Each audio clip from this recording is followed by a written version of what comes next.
उसने किसी चीज पर पैर रखा और जब उसे उठाया तो देखा कि वो एक चाकू था। उसे तुरंत किसी अनहोनी का एहसास हुआ। वो धीरे से उस कमरे की तरफ बढ़ा जिसका दरवाजा खुला हुआ था। वहाँ बेड पर उसकी पूर्व पत्नी लेटी हुई थी जिसका गला रेता गया था। शरीर अभी भी गर्म था। उसे लगा शायद कोई चमत्कार हो जाए, लेकिन तभी पुलिस वहां पहुंच गई। पुलिस इतनी जल्दी आ गई। वो सफाई देना चाहता था पर सारे सबूत उसी की तरफ इशारा कर रहे थे कि वही कातिल है। एक एजेंट होने के नाते उसने खुद को शांत रखने की कोशिश की। साफ था कि उसे फंसाया जा रहा है। सच जानने के लिए उसका आजाद रहना जरूरी था। उसने 2 लोगों को गिराया, पत्नी को आखिरी बार देखा और खिड़की से नीचे कूद गया। कचरे के डिब्बे की मदद से वो सुरक्षित उतरा और बिना रुके वहां से भाग निकला। पीछे पुलिस की गाड़ियां पड़ चुकी थी। वो अपनी फुर्ती से एक के बाद एक दीवारें फांदता गया, पर पुलिस वाले उसका पीछा नहीं छोड़ रहे थे। आगे भी पुलिस ने रास्ता रोक रखा था। हार मानकर वो एक घर में घुस गया जो एक कार रिपेयरिंग की दुकान थी। उसने छिनी हुई बंदूक फेंक दी और कार के नीचे घुसकर वहां बना एक गुप्त रास्ता खोल लिया। गंदे पानी के निकास वाले रास्ते को देखते हुए वो रुक गया। जब पीछा कर रहे पुलिस वालों ने ताला तोड़कर अंदर धावा बोला, तब तक वो कई मीटर दूर दूसरे निकास तक पहुंच चुका था। खतरा अभी टला नहीं था। वो उस गंदे और तंग रास्ते में आगे बढ़ता रहा। काफी देर बाद करीब 1 किलोमीटर दूर उसे बाहर निकलने का रास्ता मिला।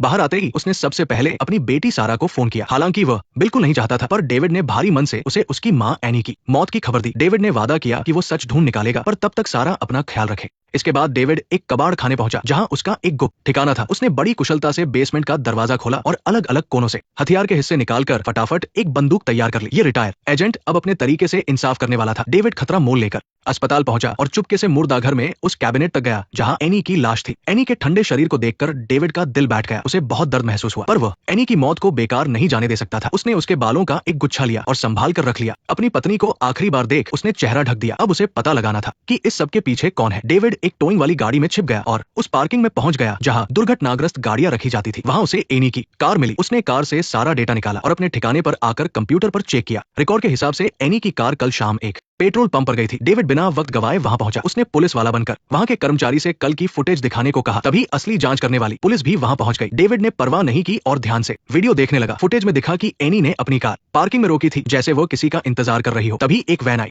और उसे जबरदस्ती उठा ले गई। डेविड ने गौर किया कि पकड़ने वाले के हाथ पर एक खास टैटू था। पुलिस वाले उसके करीब आ चुके थे और डेविड अभी भी फुटेज ही देख रहा था। जब उसने टैटू को अच्छे से देख लिया तब वीडियो डाउनलोड किया और अपने हाथ ऊपर कर लिए। उसने कोई विरोध नहीं किया। पुलिस ने उसे हथकड़ी लगाई और गाड़ी में बिठा लिया। इंस्पेक्टर डॉटसन को खबर मिली कि ऑफिसर स्मिथ ने डेविड को पकड़ लिया है, पर डेविड की काबिलियत जानने वाले डॉटसन को कुछ गड़बड़ लगी। इतना बड़ा एजेंट इतनी आसानी से कैसे पकड़ा गया? उसने स्मिथ को तुरंत गाड़ी रोकने और डेविड पर कड़ी नजर रखने को कहा, लेकिन स्मिथ को लगा कि उसका बॉस बात का बतंगड़ बना रहा है। इतनी आसानी से पकड़े जाने के बाद उसे डेविड में कोई खास बात नहीं लगी। उसे क्या पता कि डेविड जानबूझकर पकड़ा गया था ताकि वो वहां से निकल सके और अपना प्लान पूरा कर सके। उसने अपनी हथकड़ी खोल ली और जैसे ही मौका मिला डेविड एक्शन में आ गया। उसने बंदूक छीनी, साथ वाले आदमी को बाहर फेंका और ड्राइवर को गाड़ी चलाने को कहा। साथ चल रही दूसरी पुलिस की गाड़ी को शक हुआ और वे मदद के लिए बढ़े। चूंकि ड्राइवर अभी भी अंदर था इसलिए किसी ने गोली नहीं चलाई। हाईवे पर गाड़ियों की भीड़ में अफरातफरी मच गई। एक बड़ा कंटेनर ट्रक बचने के चक्कर में पलट गया और उसका कंटेनर हवा में उड़ गया। सब कुछ बेकाबू हो चुका था। बाकी गाड़ियां उस ट्रक के पीछे फंस गई और डेविड तेजी से निकल गया। मोड़ पर उसने ड्राइवर को नीचे उतारा, उसका वायरलेस लिया और गायब हो गया। पर कुछ ही दूर जाने पर फिर से पुलिस ने उसे देख लिया। डेविड ने वो वीडियो पुलिस सिस्टम पर अपलोड कर दिया और गाड़ी लेकर एक पार्किंग में घुस गया। वो चारों तरफ से घिर चुका था।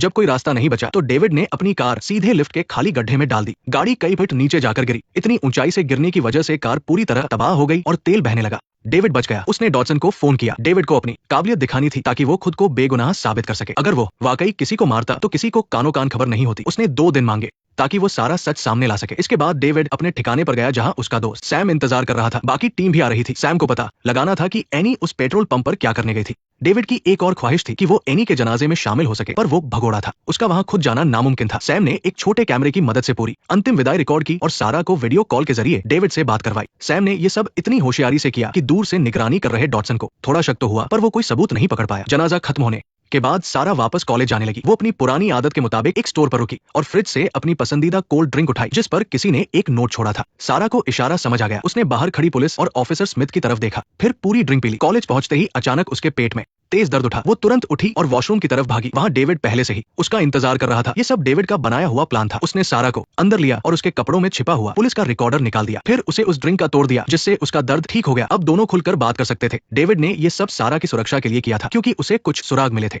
अभी सब कुछ साफ नहीं था, इसलिए उसने सारा से कहा कि वो आम दिनों की तरह रहे और किसी को शक न होने दे। इधर बाहर खड़े ऑफिसर स्मिथ को दाल में कुछ काला लगा। सारा काफी देर से बाहर नहीं आई थी। उसने डॉटसन को खबर दी और अकेले ही लेडीज वॉशरूम में घुस गया, पर डेविड वहां से गायब हो चुका था। डॉटसन के हाथ कुछ नहीं लगा। उसने तुरंत सारे रास्ते बंद करवा दिए क्योंकि इतनी जल्दी कोई बाहर नहीं भाग सकता था। पर डेविड बिल्कुल शांत था। उसने बाहर निकलने के लिए एक धमाका करने वाला बम निकाला। इतनी जोरदार हलचल से वहां अफरा तफरी मच गई और सारे स्टूडेंट्स जान बचाकर भागने लगे। क्लासरूम का फायर स्प्रिंकलर सिस्टम भी चालू हो गया। हर तरफ अफरा तफरी थी और कुछ साफ दिखाई नहीं दे रहा था। इस वजह से हमलावरों की नजर डेविड से हट गई। डेविड ने मौके का फायदा उठाया और स्टूडेंट्स की भीड़ में मिलकर वहां से निकल गया। उसी दौरान किम का सौतेला पिता स्टुअर्ट, जो अब मर चुकी सारा का पति है, वो पैसों से भरा बैग लेकर अपने बॉडीगार्ड्स के साथ ऑफिस से निकल गया। जब गाड़ी पहाड़ी रास्ते पर पहुंची तो डेविड चुपके से उसका पीछा करने लगा, लेकिन तभी अचानक वहां एक दूसरी गाड़ी आ गई जिसका किसी को अंदाजा नहीं था। उसने बिना किसी चेतावनी के सीधा डेविड की गाड़ी को टक्कर मार दी। डेविड इसके लिए तैयार नहीं था। ऊपर से उसकी गाड़ी छोटी थी जबकि पीछे वाली गाड़ी बहुत बड़ी थी, जिसने उसे सीधे धक्का देकर खाई में गिरा दिया। बात यही खत्म नहीं हुई। दो लोग गाड़ी से उतरे और नीचे गिरी हुई गाड़ी पर ग्रेनेड फेंक दिया। साइलेंस। वे उसे जिंदा छोड़ने का कोई मौका नहीं देना चाहते थे। अपना काम पूरा करके वे दोनों वहां से चले गए। कुछ ही देर बाद डेविड वहां अचानक दिखाई दिया। उसने एक गुजरती हुई गाड़ी रोकी और हमलावरों का पीछा करने लगा। एक पेट्रोल पंप पर डेविड को उनकी गाड़ी मिल गई। वो चुपके से दुकान के अंदर घुसा और एक आदमी को ढेर कर दिया। साइलेंस। बाकी दोनों ने आहट सुनी और अपनी बंदूकें निकालकर डेविड को ढूंढने लगे। डेविड दरवाजे के पीछे छिपा था। वो बिजली की रफ्तार से बाहर निकला। अचानक हुए इस हमले के लिए वे तैयार नहीं थे। बस कुछ ही सेकंड में वे दोनों भी जमीन पर ढेर हो गए। पर डेविड अभी भी सावधान था क्योंकि एक और आदमी अभी गायब था। वो गंजा आदमी उन तीनों के मुकाबले काफी सतर्क और चालाक लग रहा था। वे दोनों एक दूसरे पर गोलियां चलाने लगे और लगभग साथ ही उनकी गन खाली हो गई। एक कोने पर दोनों का सामना हुआ। अब सब कुछ उनकी ताकत और हुनर पर टिका था। हाथापाई के बाद डेविड भारी पड़ा। गंजे आदमी ने गन उठाने की कोशिश की पर डेविड ने उसे छीन लिया। अब पूरा कंट्रोल डेविड के हाथ में था। उसे सच जानना था कि आखिर उसे भेजने वाला कौन है। पर तभी कुछ ऐसा हुआ जिसकी उम्मीद नहीं थी। डेविड उन्हीं गुंडों की गाड़ी लेकर स्टुअर्ट के घर पहुंच गया। जब तक वो कुछ समझ पाता, डेविड उसके सामने आ खड़ा हुआ और उसे मारकर बेहोश कर दिया।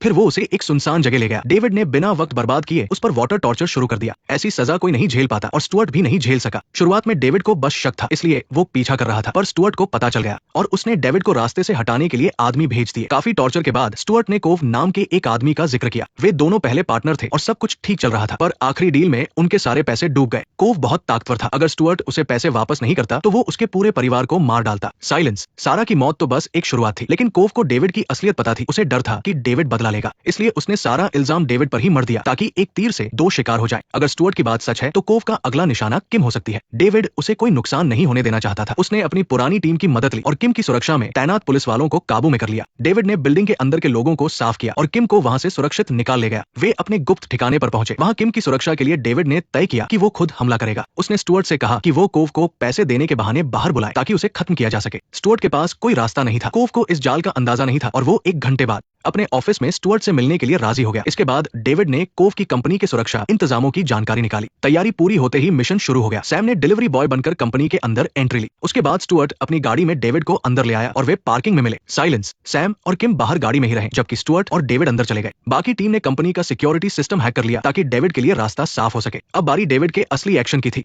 उसने लिफ्ट में घुसकर स्टुअर्ट को वापस भेज दिया और खुद बिल्डिंग की सबसे ऊपरी मंजिल पर पहुंच गया। जैसे ही लिफ्ट का दरवाजा खुला, गार्ड्स कुछ समझ पाते उससे पहले ही डेविड ने उन पर हमला कर दिया। उसने बड़ी आसानी से सबको ढेर कर दिया, पर शोर की वजह से बाकी लोग चौकन्ने हो गए। बाहर के गार्ड्स को खत्म करने के बाद अब उसका निशाना वो कमरा था जहां कोव मौजूद था। वहां 5-6 हथियारबंद बॉडीगार्ड्स पहरा दे रहे थे। डेविड ने अपनी पूरी ताकत झोंक दी। कुछ ही सेकंड में उसने उन सबका सफाया कर दिया। अब बस कमरे के अंदर मौजूद कोव ही बचा था। जैसे ही डेविड कमरे में घुसा, सामने वाले ने उस पर अंधाधुंध गोलियां बरसाना शुरू कर दिया। डेविड इसके लिए तैयार नहीं था और कोव के पास ऑटोमेटिक राइफल थी जिसकी ताकत बहुत ज्यादा थी। डेविड को पीछे हटना पड़ा और कोव ने उसे दबोच लिया, पर कोव उसे तुरंत मारने के बजाय तड़पाना चाहता था। यही उसकी सबसे बड़ी गलती साबित हुई। डेविड को मौका मिल गया। उसने फौरन गन छीनी और उसे जमीन पर पटक दिया। साइलेंस। तब जाकर डेविड को पता चला कि कोव उसे जानता तक नहीं था। नहीं, वो किम को जानता था। सारा का कत्ल असल में स्टुअर्ट की साजिश थी। स्टुअर्ट ने सारा के नाम पर करोड़ों का इंश्योरेंस कराया था। सारा की मौत के बाद मिलने वाले पैसों से वो अपना पुराना कर्जा चुकाना चाहता था। डेविड को अब सारी सच्चाई समझ आ चुकी थी। उसने कोव को छोड़ दिया, पर वो भी ज्यादा देर तक बचने वाला नहीं था। तभी टीम को एक बहुत जरूरी जानकारी मिली। उन्होंने तुरंत डेविड को फोन किया, पर तब तक बहुत देर हो चुकी थी। स्टुअर्ट ने किम को किडनैप कर लिया था और उसे लेकर गाड़ी से फरार हो गया। पुलिस भी काफी देर बाद वहां पहुंची।